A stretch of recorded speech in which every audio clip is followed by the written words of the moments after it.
రాష్ట్రంలో 12 పార్లమెంటు స్థానాల్లో కాంగ్రెస్ విజయం సాధిస్తుందని అన్నారు కాంగ్రెస్ సీనియర్ నేత ఎమ్మెల్సీ జీవన్ రెడ్డి. నిజామాబాద్ పార్లమెంటు స్థానంలో 50,000 పైచిలు కోట్లతో విజయం సాధించబోతున్నట్లుగా ప్రకటించారు. మోడీ ప్రభావం రాష్ట్రంలో ఏ మేరకు ఉంటుంది అనేది రేపు తేలిపోతుంది అన్న జీవన్ రెడ్డితో మా ప్రతినిధి బాలకుమార్ ఫేస్ టు ఫేస్.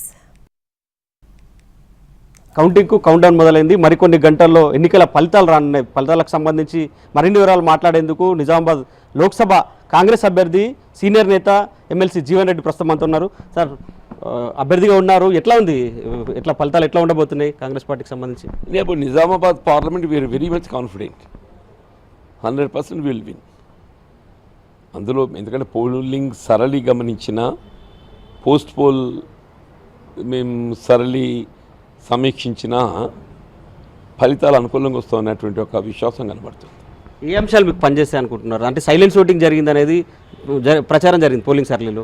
ఏ అంశాలు మీకు పనిచేసినాయి అనిపిస్తుంది? 2019లో మిత్రుడు అరవింద్ గారు గెలిచిన తర్వాత ఏదైతుందో, అంటే 2019లో ఆయన ఈ అంశాలపై రైతాంగాన్ని ఆకర్షించే ప్రయత్నం చేసిండో అవి ఇవి కూడా ఆయన వాస్తవికతంగా అమలు చేయలేకపోవడంతో రైతాంగంలో ఒక విధమైనటువంటి ఒక వ్యతిరేకత కొట్టొచ్చినట్టు కనబడుతుంది. ఈ షుగర్ ఫ్యాక్టరీ రీఓపెనింగ్ సంబంధించి ఇది ప్రధాన బాధ్యత రాష్ట్ర ప్రభుత్వంపై ఉన్నది. కాంగ్రెస్ పార్టీ గౌరవ ముఖ్యమంత్రి గారు ఏదైతుందో ఇవాళ వన్ టైం సెటిల్మెంట్ కొనగూర్చుకొని కొంత చెల్లింపు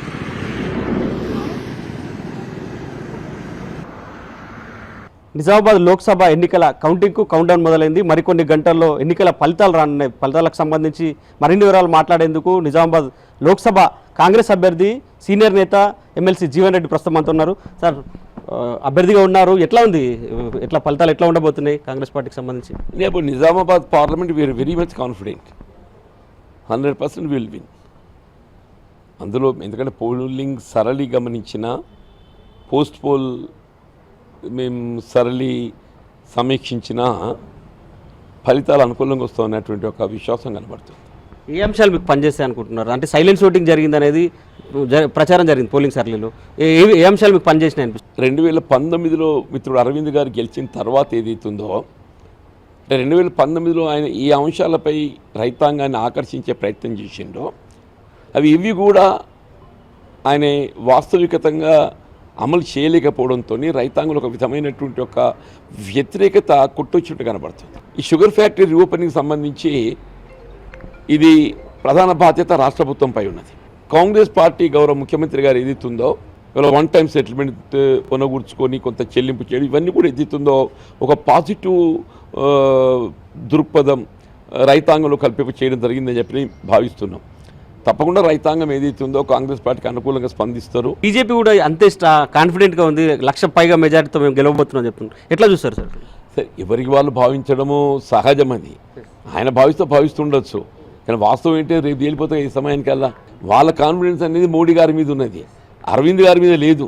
మోడీ గారి ప్రభావం ఏ మేరకు ఉంటుంది అనేది మనం వీఆర్ ఎట్ టు అబ్జర్వ్. ఇవాళ మోడీ గారు కూడా 2 పర్యాయాలు ప్రధానమంత్రిగా ఉన్నాడు. 2 పర్యాయాలు ప్రధానమంత్రిగా ఉండి దేశం లోపల ఆయన సాధించిన ఫలితాలు ఏంటనేది కూడా పరిశీలిస్తారు. ఇలా కేసీఆర్ గారు కూడా ఎన్నికల ఫలితాలు వచ్చేంత వరకు అదే ధీమాతో ఉండే, కానీ ఫలితాలు వచ్చిన తర్వాత ఏదైతుందో ప్రజానిక మార్పు కోరినరు బికాస్ ఆఫ్ హిస్ ఫెయిల్యూర్.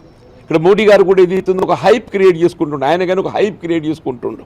నిజామాబాద్లో బీఆర్ఎస్ ఓటు కూడా క్రాస్ అయిందని అంటున్నారు. ఆ క్రాస్ అయిన ఓటు ఎవరికి లాభం అనుకుంటున్నారు? ఇప్పుడు బీజేపీ యొక్క వాళ్ళ కాన్ఫిడెన్స్ ఏంటి అంటే బీఆర్ఎస్ ఓటు అతిగా వాళ్ళకు మార్పు జరిగిందని చెప్పాను. That's there. వాళ్ళు చివరికి వచ్చేవరకు వెళ్ళిదిస్తుందో కేసీఆర్ గారి పర్యటన అంతవరకు బాగానే జరిగిందా. కేసీఆర్ గారి పర్యటన ముగిసిన తదుపరి మరి వాళ్ళ మధ్య వాళ్ళకి ఏం ఒప్పందం కుదిరిందో తెలియదు, కానీ ఏదైతుందో పోలింగ్ నాటికి బీఆర్ఎస్ కనుమరిగిపోయి బీఆర్ఎస్ కేడర్ మొత్తం ఏదైతుందో ఇవాళ మీరు మాకు ఏ గుణం మంచిగా బీజేపీ కోటేయండి, కాంగ్రెస్కి వేయొద్దు అనే ఒక ప్రచారం తెలియదు. ఇది అందరూ కూడా గమనించారు. బీఆర్ఎస్కి అయినా బీఆర్ఎస్ చెప్తే ఇంకో పార్టీకి ఎందుకు వేస్తాడే. కాబట్టి ఏదైతే we're confident of winning. Sir, అంటే ఎగ్జిట్ పోల్స్ కూడా చూస్తే చాలా మట్టుకు మీ ఇద్దరి మధ్యలో టఫ్ ఫైట్ నడిచింది అనేది చూపెడుతుంది. ఎగ్జిట్ పోల్స్ని ఏ విధంగా చూస్తారు? మీరు అది కరెక్టే.